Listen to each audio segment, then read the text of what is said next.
اعوذ باللہ من الشیطان الرجیم، پناہ مانگتا ہوں میں اللہ کی شیطان مردود سے۔ بسم اللہ الرحمن الرحیم، شروع اللہ کے نام سے جو بڑا مہربان نہایت رحم والا ہے۔ وَلَقَدْ يَسَّرْنَا الْقُرْآنَ لِلذِّكْرِ فَهَلْ مِن مُدَّكِرٍ، اور ہم نے قرآن کو سمجھنے کے لیے آسان کر دیا ہے، تو کوئی ہے کہ سوچے سمجھے۔ وَرَتِّلِ الْقُرْآنَ تَرْتِيلًا، بس آپ قرآن کو ٹھہر ٹھہر کر پڑھا کریں۔ اللہم صلی علی سیدنا محمد وعلی آل سیدنا محمد بعدد کل ذرۃ مئۃ الف الف مرۃ۔ سامعین و ناظرین کرام، السلام علیکم ورحمۃ اللہ وبرکاتہ۔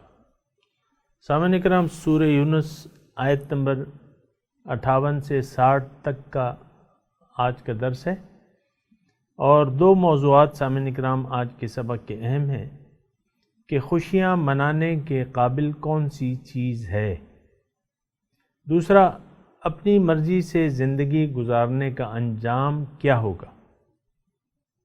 اس کے ساتھ ہی سامعین کرام آج کے درس کا آغاز کرتے ہیں۔ سب سے پہلے گزشتہ سبق کی دہرائی ہوگی۔ یا ایھا الناس قد جاءتکم موعظۃ من ربکم وشفاء لما فی الصدور وہدی ورحمۃ للمؤمنین۔ اے لوگو، بے شک تمہارے پاس تمہارے رب کی طرف سے نصیحت اور ان بیماریوں کی شفا آ گئی ہے جو سینوں میں پوشیدہ ہیں، اور ہدایت اور اہل ایمان کے لیے رحمت بھی۔ سامعین کرام، سورہ یونس آیت نمبر 58 سے آج کا سبق شروع ہو رہا ہے۔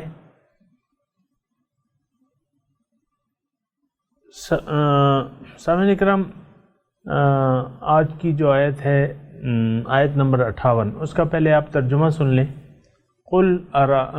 قل بفضل اللہ، آپ کہہ دیجئے کہ اللہ کے فضل، وبرحمتہ، اور اس کی رحمت پر، فبذالک فلیفرحوا، اس پہ چاہیے کہ لوگ خوش ہو جائیں، یعنی اللہ کی رحمت اور اس کے فضل پر خوش ہونا چاہیے۔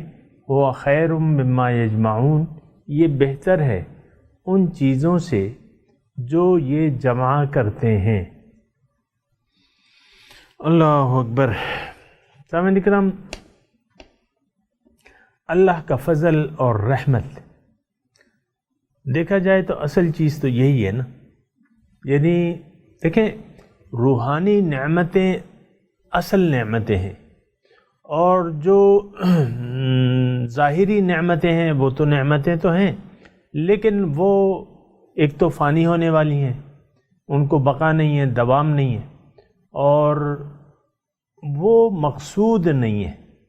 اللہ کی فضل، اس کی رحمت، اس کی رضا ہمیں مقصود ہے، یعنی ہم چاہتے ہیں کہ اللہ تعالی ہم سے راضی ہو جائے اور وہ خوش ہو جائے ہم سے۔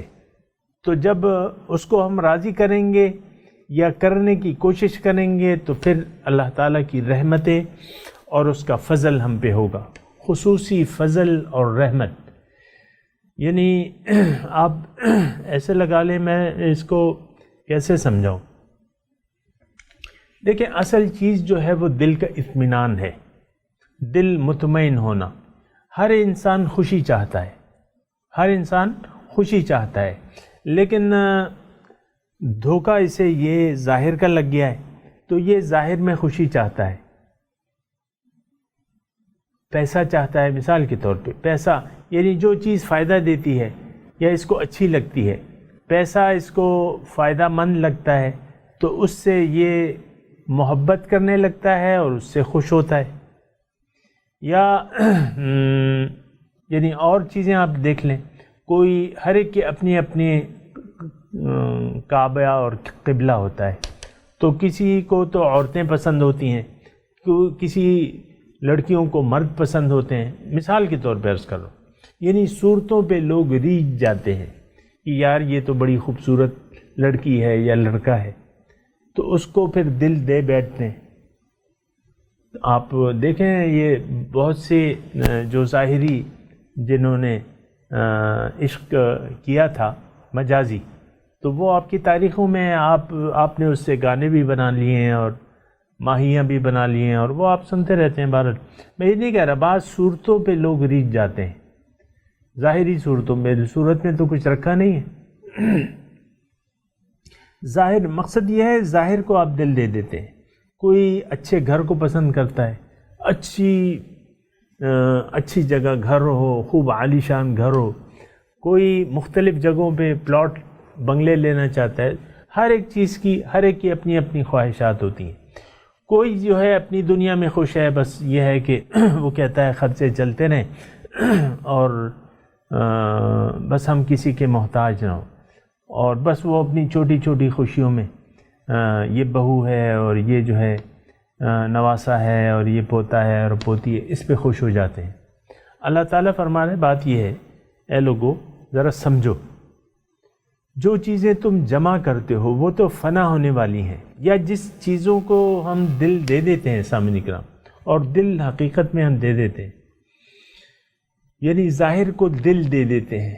ظاہر تو دل دینے والی چیز ہی نہیں ہے، ہر چیز فنا ہونے والی ہے. آپ کا اپنا بدن جو ہے فنا ہو جائے گا، ختم ہو جائے گا. پھر بعض لوگ اپنی شکلوں پہ اینٹتے ہیں یا اتراتے ہیں، بعض لوگ، اور بعض لوگوں کو اپنی شکل ہی پسند نہیں آتی.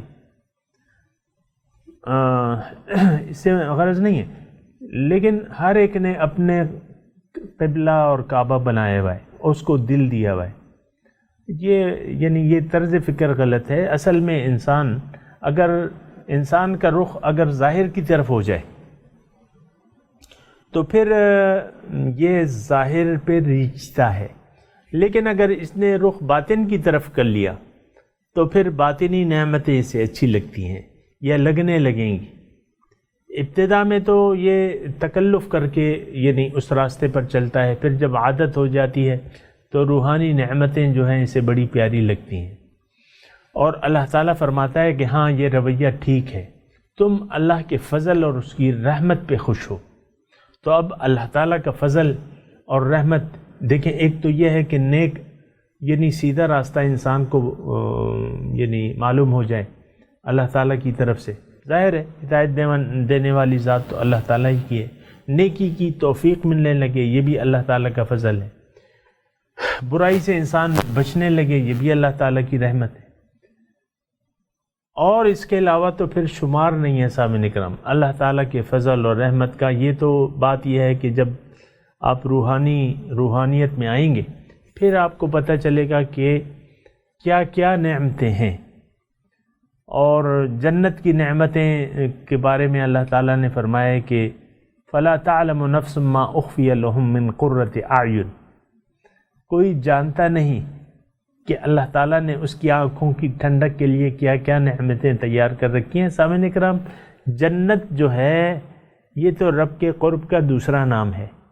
اگر یہاں آپ کو اللہ تعالیٰ کا قرب مل جائے، معرفت مل جائے، تو کیا وہ نعمتیں یہاں نہیں مل سکتی؟ کسی حد تک ضرور ملتی ہیں، کیا بہت حد تک ہم کہہ لیں، کیونکہ نعمتوں اللہ تعالیٰ کی نعمتوں اور روحانی نعمتوں کا یا اس کے فضل کا اس کا کوئی کنارہ نہیں ہے. یہ ایک بات یاد رکھیں. وہ جب اس کی رحمت کا انسان اپنے آپ کو مستحق بنا لیتا ہے تو وہ رحمتیں اس پہ برستی ہیں اور یعنی قیامت تک. اور پھر قیامت کے یعنی پھر جب حشر میں جب جنت میں چلے جائیں گے پھر بھی اللہ تعالیٰ کی رحمتیں ہوں گی. تو یہ اللہ تعالیٰ یہاں ہمیں سمجھا رہا ہے کہ دیکھو جو جن چیزوں کو تم نے دل دے دیا ہے یہ نہیں ہیں چیزیں دل دینے کی، اس پہ خوش ہونے کی کوئی ضرورت نہیں ہے، نہ اترانے کی ضرورت ہے. تمہارے پاس صورت ہے، مال ہے، گھر ہیں، پلاٹ ہیں، جو اس پہ اتراؤ نہیں. اصل جو چیز ہے وہ روحانیت ہے، یہ تو اس میں تو کوئی دوسری بات ہی نہیں ہے. اصل جو نعمتیں ہیں وہ روحانی نعمتیں ہیں، اور پھر اس میں اللہ تعالیٰ کا فضل اور اس کی رحمت یہ خصوصی. ہم دعائیں مانگتے ہیں نا، یا اللہ تعالیٰ اپنا فضل پر فرما، اپنی رحمت فرما. تو اب یہ ہے نا کہ ہم نے دنیا کا دھوکہ کھا لیا ہے، تو ہم فضل کہتے ہیں کہ دنیا کے پیسوں کی برسات کر دے ہم پہ، یا میں نے بانڈ لیا ہوا ہے اس کا نمبر لگا دے، یا اللہ اپنا فضل کر دے، اپنی رحمت کر دے. بات یہ نہیں ہے، یہ کم عقلی کی بات ہے اور بے وقوفی کی بات ہے. اگر دنیا کی نعمتوں کو آپ کچھ اہمیت دینے لگے، نعمتیں تو ہیں لیکن یہ ضروریات ہیں، یہ ہر چیز ضرورت ہے، اور یہ دنیا جو ہے جائے حاجت ہے. لیکن انسان اگر اللہ کے راستے کو اختیار کر لے، صراط مستقیم پر چلنے لگے پیغمبر کی رہنمائی میں اور ایک اللہ والے کی نگرانی میں، تو پھر یہ ہے کہ اللہ تعالیٰ کا فضل اور اس کی رحمتیں ہوتی ہیں اس پہ. یہ بات نوٹ کر لے. فَبِذَلِكَ فَلْيَفْرَحُوا، اس پہ چاہیے کہ لوگ خوش ہوں. هُوَ خَيْرٌ مِّمَّا يَجْمَعُونَ، یہ بہتر ہے ان نعمتوں سے جو یہ جمع کرتے ہیں، ان ظاہری چیزوں سے جو یہ جمع کرتے ہیں، اس سے یہ اللہ تعالیٰ کا فضل جو باطنی چیز ہے اور اس کی رحمت جو کہ باطنی چیز ہے، تو یہ اس پہ خوشیاں منانی چاہیے. اللہ تعالیٰ نے ہم جب اپنا سپارہ ایک اختتام کو پہنچتا ہے، دوسرا سپارہ شروع کرتے ہیں، میں آپ کو کہتا ہوں نا آپ خوشی منائیں کہ اللہ تعالیٰ نے ہمیں یہ توفیق دی کہ ہم نے اس کے قرآن کو معنن پڑھا، اور جتنا بھی آپ خوشی منا سکتے ہیں خوشی منائیں، جو جس انداز سے بھی آپ منا سکتے ہیں، ہر ایک کی پھر اپنی وہ ہے. تو ہوا خیر مما یجمعون، یہ چیزیں جو ہیں یہ خوشی کی ہیں. سامعین کرام، تو دوسری آیت قل ارأیتم، آپ کہہ دیجئے ان مشرکوں کو، ارأیتم بلا بتاؤ، ما انزل اللہ لکم، جو اللہ نے نازل کیا ہے تمہارے لیے، من رزقن، کوئی نعمت، فجعلتم منہ حراما وحلالا، پھر تم نے اس کو بعض کو حرام قرار دے دیا، بعض کو حلال قرار دے دیا. تو قل، آپ کہہ دیجئے، اللہ اذن لکم، کیا اللہ تعالیٰ نے تمہیں اس کا حکم دیا تھا؟ ام علی اللہ تفترون، یا اللہ تعالیٰ پہ تم افترا کرتے ہو، جھوٹ باندھتے ہو. ما ظن الذین، پس کیا ہے گمان ان لوگوں کا، یفترون علی اللہ الکذب، جو اللہ پہ جھوٹ باندھتے ہیں، یوم القیامہ، ان کا قیامت کے دن کی نسبت ان کا کیا خیال ہے کہ اللہ تعالیٰ اس کو عذاب نہیں دے گا، اس کو سزا نہیں دے گا.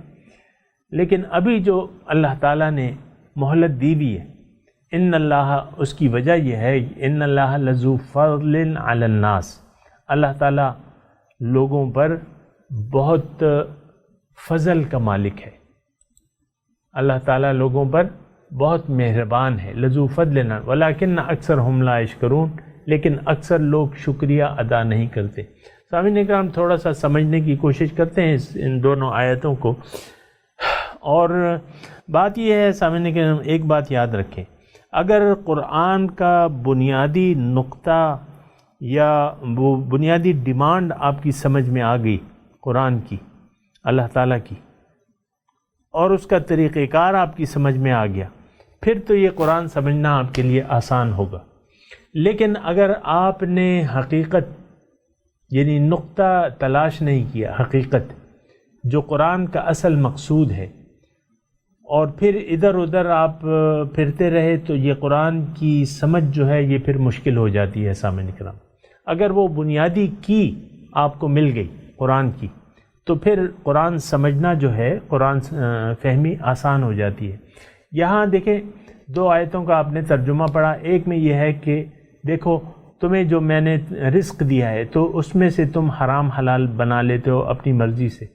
بغیر اللہ تعالیٰ کی اجازت سے، اور تم اس پہ جھوٹ گڑتے ہو، اور قیامت کے دن تمہیں جھوٹ کی سزا ملے گی۔ ابھی جو نہیں مل رہی تو وہ اللہ تعالیٰ کا فضل ہے، لیکن تم شکریہ ادا نہیں کرتے۔ ایک تو سامعین کرام جو پہلی آیت ہے، آیت نمبر 59، ما انزل اللہ لکم من رزق، اس سے یعنی یہ ظاہری جو ہم رزق مراد لیتے ہیں، اس سے یہ مراد نہیں ہے۔ اس سے پہلے میں آپ کو کہہ دوں، اللہ تعالیٰ ان آیات میں ہمیں یہ فرما رہا ہے کہ اے انسان، تمہارا مقصود تو میں ہوں۔ ذرا توجہ سے یہ مضمون سنیں۔ تو اے انسان، تمہارا مقصود میں ہوں، تمہاری منزل آخرت ہے، تمہاری کامیابی کی جگہ آخرت ہے، تمہاری منزل میں ہوں، تمہیں میری ملاقات کے لیے اپنے آپ کو تیار کرنا ہے۔ اب دنیا میں کیسے تم مجھ تک پہنچو گے، میں تمہیں اپنا راستہ بتاؤں گا۔ اب وہ دین جو اللہ تعالیٰ کا راستہ ہے وہ کیا ہے؟ سامعین کرام یہ ذرا غور سے سنیں۔ اللہ تعالیٰ کا جو راستہ ہے وہ دین ہے، دین اسلام، جس کا نام اسلام ہے۔ اب دین کیا ہے؟ یہ ایک زندگی گزارنے کا طریقہ ہمیں بتاتا ہے۔ اور ایک مختصر بات اگر میں کہہ دوں تو انشاءاللہ بھلا ہوگا، وہ یہ ہے کہ دیکھیں اللہ تعالیٰ نے یہ کائنات پیدا کی ہے، کس کے لیے؟ ہمارے لیے۔ کیوں کہ یہ لوگ اس دنیا کو استعمال کر کے، اس جسم اور زندگی کو استعمال کر کے مجھ تک آ جائیں۔ اب دیکھیں تھوڑا سا غور سے سنیں، انسان دنیا میں آتا ہے اور مقصود اس کا اللہ ہے، اللہ کا قرب، اس کی ملاقات کے لیے تیاری، اس کا دیدار اور اس کی رضامندی حاصل کرنا، رضوان، اللہ کی رضا۔ تو جب یہ مقصد لے کے یہ دنیا میں آتا ہے تو وہ دین، آپ کو میں نے بتایا دین کیا ہے؟ زندگی گزارنے کا ایک خاص طریقہ۔ زندگی گزارنے کے ایک خاص طریقے میں اس کی نجات ہے، اور وہ طریقہ اللہ تعالیٰ نے ہدایت کے ذریعے، قرآن کے ذریعے، کتاب کے ذریعے بتا دیا ہے۔ اب اگر یعنی اصل تو انسان کی کامیابی اس میں ہے کہ اللہ تعالیٰ نے جو اس کو طرز زندگی قرآن اور شریعت اور رسول کے ذریعے بتایا ہے، اس کے مطابق یہ اپنی زندگی گزارے۔ حرام حلال کیا چیز ہے؟ جو کام کرنے ہیں وہ حلال ہیں، جو نہیں کرنے وہ حرام ہیں۔ میں نے مختصر آپ کو بات کی، یہ بڑی دلچسپ بات ہے۔ حرام حلال، بھئی یعنی بعض چیزوں سے ہمیں منع کیا گیا ہے، بعض چیزوں کا ہمیں حکم دیا گیا ہے، تو جو منع ہے وہ حرام ہے، جو کرنی ہے وہ حلال ہے۔ یہ صرف رزق کی بات نہیں ہے، جو بھی اللہ تعالیٰ نے تمہیں دیا ہے، یعنی جو نعمتیں اللہ تعالیٰ نے تمہیں دی ہیں، تو اللہ تعالیٰ نے ایک نعمت تو ہماری جسم کی ہے، ہماری روح کو جسم دیا ہے، بہت بڑی نعمت ہے۔ ہمیں زندگانی عطا فرمائی ہے، یہ بھی نعمت ہے۔ پھر ہمارے ارد گرد ہمارے والدین ہیں، بیوی ہیں، بچے ہیں، بہن ہیں، بھائی ہیں۔ پھر ہم نے کچھ کام کرنے ہیں، ہم نے کھانا ہے، پینا ہے، اور رہنا ہے، سونا ہے، برتنا ہے، اس دنیا کی نعمتوں کو برتنا ہے۔ اب یہ ساری چیزوں کے بارے میں ہدایت موجود ہے، اور وہ کس چیز میں ہے؟ وہ دین میں ہے۔ دین مکمل ایک ضابطۂ حیات آپ کو بتاتا ہے، زندگی گزارنے کا طریقہ بتاتا ہے۔ یہ ایک دوسرا جملہ کہہ رہا ہوں، اس کو یہ یعنی خاص طور پہ جو آیت ہم پڑھ رہے ہیں اس کے تناظر میں ہے کہ اللہ تعالیٰ نے جو بھی نعمتیں آپ کو دی ہیں اس کے استعمال کا صحیح طریقہ بتایا ہے۔ بعض چیزوں سے آپ کو منع کر دیا گیا، بعض چیزوں کی آپ کو اجازت دے دی گئی، جو منع کیا گیا وہ حرام ہو گئے۔ رشوت حرام ہے، کرپشن حرام ہے، پرایا مال کھانا حرام ہے، اور سود حرام ہے۔ مثال کے طور پر عرض کر رہا ہوں، شراب حرام ہے، اور ہر نشہ جو ہے، ہر نشے والی چیز حرام ہے، فضول وقت ضائع کرنا حرام ہے، موسیقی سننا حرام ہے، مثال کے طور پہ عرض کر رہا ہوں، اور وقت کو ضائع کرنا حرام ہے، اور ایسے بہت سے ایسے کام ہیں جو اللہ تعالیٰ نے فرمایا یہ نہ کرو۔ حلال جو ہے والدین کی خدمت کرنا، ان کی فرما برداری کرنا جو وہ حلال ہے، جائز ہے، ان کی نافرمانی کرنا حرام ہے مثال کے طور پہ۔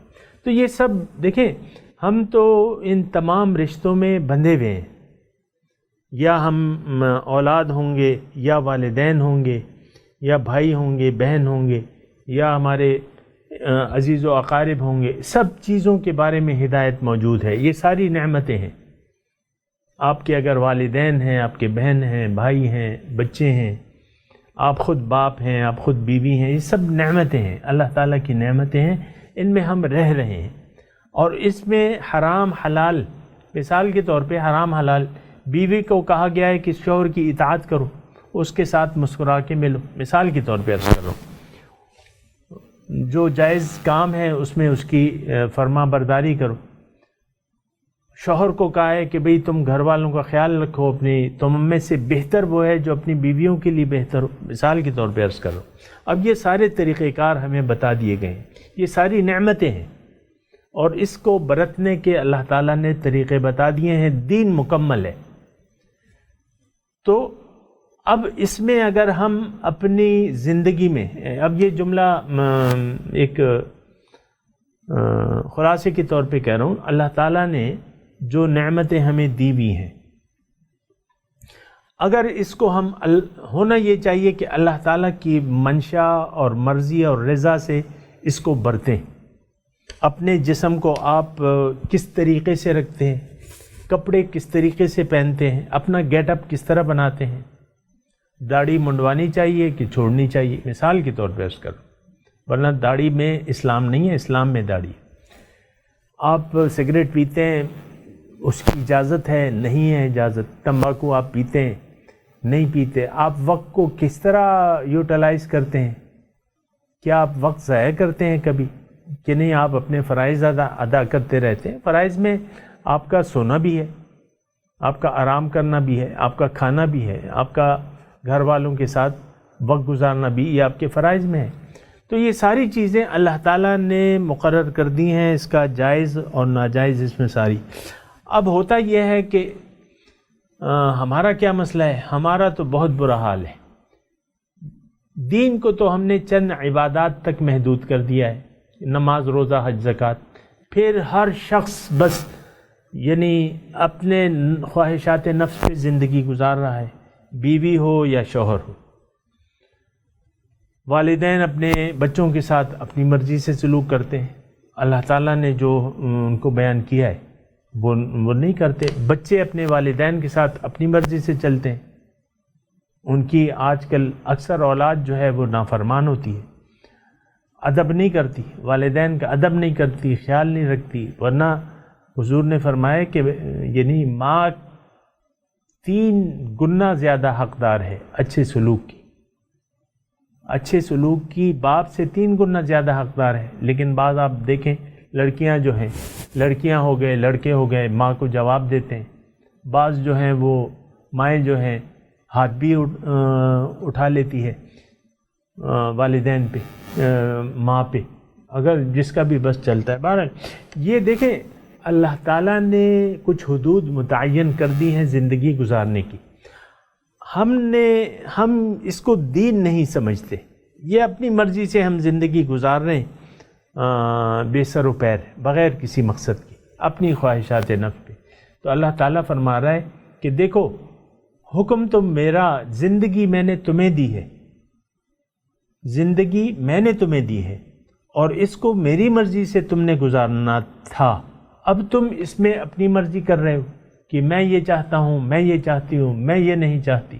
والدین لگے رہے نا، اولاد نہیں مانتی اس کی بات بسا اوقات، یا اسی طرح مطلب آپ دیکھیں، یہ میں مثال کے طور پہ عرض کر رہا ہوں، یہ ساری صورتحال ایسی ہے کہ ہم نے خود اپنے لیے حرام حلال بنا لیے ہیں۔ قل ارأیتم، آپ مجھے بتاؤ، ما انزل اللہ لکم من رزق، اللہ تعالیٰ نے جو تمہیں نعمتیں دی ہیں جو میں نے گنوا دی، فجعلتم منہ حراما وحلالا، تم نے اپنی مرضی سے اس میں حرام حلال بنا دیا، یہ میں نے کروں گا، یہ میں نہیں کروں گا، یہ کروں گا، یہ نہیں کروں گا۔ قل اللہ اذن لکم، آپ کہہ دیجئے کیا اللہ تعالیٰ نے تمہیں ایسا کیا ہے؟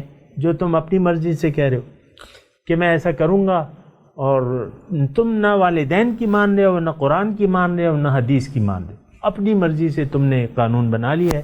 یہ اللہ تعالیٰ نے تمہیں حکم دی، ام علی اللہ تفترون، یا اللہ پہ تم افترا کر رہے ہو، اپنی مرضی تم چلا رہے ہو۔ ما ظن الذین یفترون علی اللہ الکذب، یہ مضمون میں نے چند مثالیں دی ہیں، لیکن یہ اس تک محدود نہیں ہے، یہ ساری زندگی۔ دیکھیں اللہ تعالیٰ چاہتا ہے کہ دین کو تم قائم کر لو اور میری رضا کے سامنے سر جھکا دو، آخرت کی کامیابی کے لیے زندگی گزارو۔ لیکن اب لوگ افترا کر رہے ہیں، مشرکین مکہ بھی افترا کر رہے تھے، اپنے آپ سے بس کچھ جانوروں کو حلال کر دیا، کچھ حج کے اپنے طریقے، تالیاں بجاتے تھے، سیٹیاں بجاتے تھے، 360 بت رکھ دیے تھے۔ افترا نہیں تھا یہ۔ ما ظن الذین یفترون علی اللہ الکذب یوم القیامہ، کیا ہے نتیجہ؟ کیا گمان کرتے ہیں وہ لوگ جو افترا کرتے ہیں اللہ پہ؟ یعنی قانون سازی تو اللہ تعالیٰ کا حق تھا، اللہ نے قانون بنا دیا اور تم نے اس میں ترمیم کر دی کہ یہ میں نے کرنا ہے، یہ نہیں کرنا۔ قیامت کے دن تمہیں اس کا عذاب چکھنا پڑے گا، لیکن ابھی فوراً اگر تمہیں سزا نہیں مل رہی تو اس کی وجہ کیا ہے کہ ان اللہ لذو فضل علی الناس ولکن اکثرہم لا یشکرون، اللہ تعالیٰ بہت رحم کرتا ہے، فضل کرتا ہے لوگوں پہ، لیکن ہم شکریہ ادا نہیں کرتے، پھر بھی نعمتوں کو ضائع کر رہے ہیں۔ سامعین کرام، آج کے سبق کا آپ ایسا کریں کہ ترجمہ سنا دیں آج۔ اعوذ باللہ من الشیطان الرجیم، بسم اللہ الرحمن الرحیم، قل بفضل اللہ، آپ کہہ دیجئے کہ اللہ کے فضل، وَبِرَحْمَتِهِ، اور اس کی رحمت، فَبِذَلِكَ فَلْيَفْرَحُوا، بس چاہیے کہ اس پر لوگ خوش ہو جائیں، خوشیاں منائیں۔ کیوں؟ هُوَ خَيْرٌ مِّمَّا يَجْمَعُونَ، یہ بہتر ہے ان تمام چیزوں سے جو یہ جمع کرتے ہیں، مادی چیزیں۔ قل ارأیتم،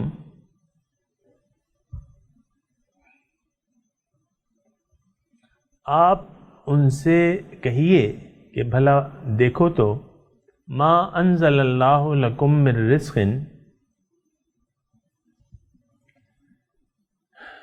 کہ جو اللہ تعالیٰ نے تمہیں نعمتیں دی ہیں، رزق مطلب نعمت ہے، فجعلتم منہ حراما وحلالا، تو اس میں سے یعنی تم اپنی مرضی کر رہے ہو، بعض کو تم نے حرام قرار دے دیا ہے، بعض کو حلال، یعنی اپنی مرضی سے تم زندگی گزار رہے ہو، بعض چیزوں کو نہیں کر رہے، جو حلال ہیں ان کو نہیں کر رہے، جو حرام ہیں ان کو کر رہے ہو۔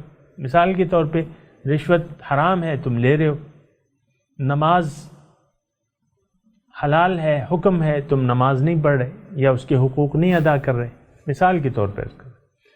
تو آپ کہہ دیجئے اللہ اذن لکم،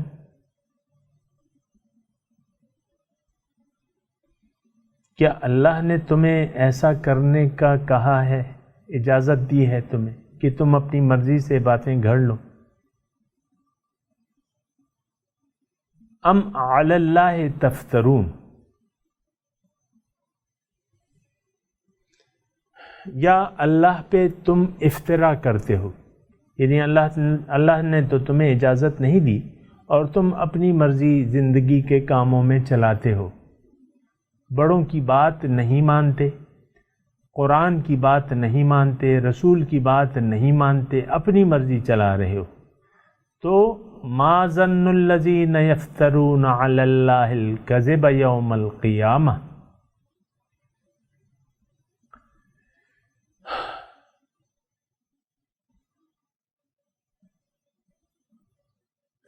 کیا خیال کرتے ہیں وہ لوگ یفترون علی اللہ الکذب، جو اللہ پہ جھوٹ باندھتے ہیں، یوم القیامہ، قیامت کے دن کے بارے میں ان کا کیا خیال ہے کیا وہ بچ جائیں گے عذاب سے؟ نہیں. ان اللہ لذو فضل علی الناس، اللہ تو بہت فضل کا مالک ہے لوگوں پہ. ولیکن اکثرہم لا یشکرون،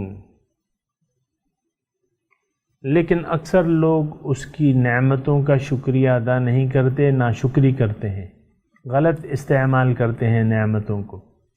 سامعین کرام، اب ان آیات کی تلاوت اور اس کا ترجمہ سنتے ہیں. قل بفضل اللہ وبرحمتہ فبذلک فلیفرحوا هو خیر مما یجمعون. Say, in God's grace and mercy let them rejoice. That is better than what they hoard. قل أرأيتم ما أنزل الله لكم من رزق فجعلتم منه حراما